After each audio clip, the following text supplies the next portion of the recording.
Greetings, everybody. Uwath here. Merry meet and blessed be. So, I'm following up from my last video I shot talking about Mexico and Mexican cartels and all the guns and stuff that's coming across the border from America into Mexico. And we're going to be talking about some more stuff too as well. All right, so anyway, as a disclaimer, this video is just for entertainment use, and I encourage you to do your own research and everything and stuff, and use your rational, intuitive awareness, and research yourself. Okay, so anyway, so there's no real exact timeline. In big cities and stuff in the late 1800s, it's said that police officers became it was exchanged. That title was exchanged from peace officers to law enforcement officers in the late 1800s. Growing up, I was born in '65. Growing up, they were always peace officers, or police officers. They were to enforce the peace and to keep the peace. And then I noticed a big change in the 1990s, early 1990s, mid 1990s, when President Clinton came into office. A bunch of different laws came into effect, and they began equipping law enforcement agencies throughout the country, better enforcing them with firearms, bigger firearms and different things and stuff like that. But in some places it was early as in the mid 70s and stuff, but anyway, so and from that time on, pretty much the mid 90s, a lot of people, especially Generation X, will know this. Law enforcement started becoming militarized, and they were being equipped with military vehicles, military weapons, and etc. And full out, frontline battle gear, They even look like military officers rather than, like SWAT with the old black suits and stuff like that.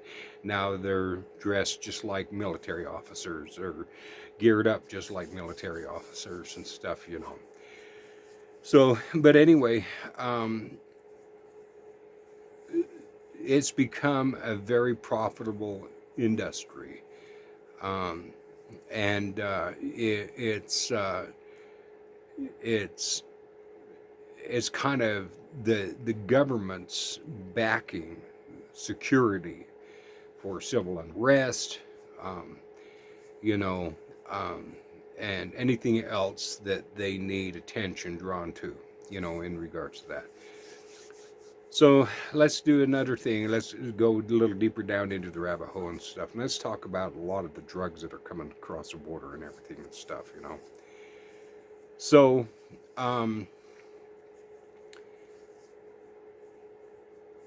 even with all the checkpoints and stuff for sniffing out drugs and different things and stuff like that, they keep claiming that that they're only able to stop so much drugs, from coming in. A lot of drugs make it through. So let's look at this theory. Okay, let's chew on this for a little bit. Okay. First of all, if you was to turn around and secure the border to the point to where there was no drugs coming in, then that would definitely decrease crime. Because when it comes to drugs, you have homicides, you have overdoses, you have, addictions, you have sales, you know what I mean, illegal sales. You have all this crime rate going on, okay? And without drugs, you wouldn't have that. It would just decrease tremendously. The only drugs that would be manufactured would be drugs within the United States in regards, and it would be a lot easier to control and to, you know, to prevent, you know. But doing that, uh, a lot of law enforcement would not be needed because the demand for such in regards to the high use of illegal drugs would definitely decline to mere nothing.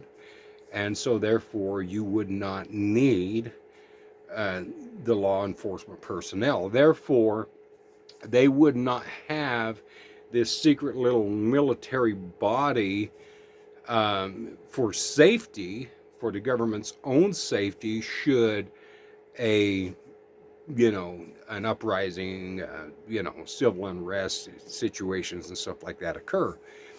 And so, and the thing about it is when a massive protest, we've seen this on media and everything, massive protests happen, you have law enforcement agencies from neighboring counties sending their personnel, their law enforcement officers in to assist and help that local law enforcement agencies, organizations, and stuff of that county where this massive protest and civil unrest is taking place. Um, and so they have that secure backing in case of that situation. And when it comes down to it, this is my theory, and this is my observation and my intuitive, theory behind it. So that's the reason why the CIA, quote, if you want to, whatever government organization, FBI, whatever it may be, they work with the cartels, and they even feed the cartels illegal weapons. They make sure they get them. You know what I mean? This is my theory again. You know what I'm saying? And they're in cahoots with the Mexican government, in regards to this in the shadows type of like operations. And so, for the Mexican government or president, the Mexican president, to turn around and make such accusations, well, we're sending 10,000 troops on the border, and the real reason why is to stop all the illegal, firearms, guns from crossing the border from America into Mexico. And then another thing too, as well, is in regards to that is, supposedly, these guns are going straight to the cartel, which we know for a fact, because because of her statements. Her statements was, well, if you're going to label and if you're going to, the cartels as terrorists, then we're going to be sending our troops to the border. Basically, is what this was saying. What I've caught on social media, to prevent the drugs. Anyway, the firearms, the guns, and other types of military weapons and stuff coming across the border and ending up into the cartel's hands. And as I posted in my previous video, I mean, why wasn't Mexico doing this before, years before? Decades before, when the cartels started getting really monetarily powerful and influential and stuff like that. Because because the reason why they didn't is because they were in collaboration with the American government to secure this law enforcement, military enforcement objective for the United States. Again, if the United States was serious about stopping drugs from coming across the border, they could do it. They could do it. They could do it. There's no drugs, no matter.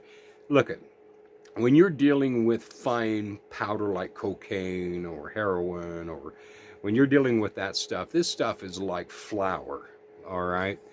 And the thing about it is residue gets all over the packaging no matter what. You can never prevent that from happening. You can never prevent that residue from happening. You know, um, there's been people who have had packages put inside their body, and just the residue from the package itself, within the packaging and stuff, and made them deathly sick. I mean, research it. You know what I'm saying? And so the thing about it is, this stuff can be definitely squashed. Maybe not 100%, but up in the upper 90s, it could. It definitely could. So the United States government, this shadow government, so to speak, we'll just call it that, because they're so low key, are in collaboration with these Mexican cartels, including the Mexican government, because they're so intertwined. The cartels and the government, they're pretty much one of the same. That this is something that is definitely never gonna. There's always going to be illegal drugs coming across the border, because our government wants it that way, because it gives them justification why having stuff to form a law enforcement military. A law enforcement military. And so, and so all this crap and what have you stuff that you're hearing on social media and what have you stuff, um, it's all a playwright. It's all a put on. It's all a playwright. It's all a playwright. So no matter what, there's always going to be illegal drugs coming across the border, because that's how our government wants it. Okay.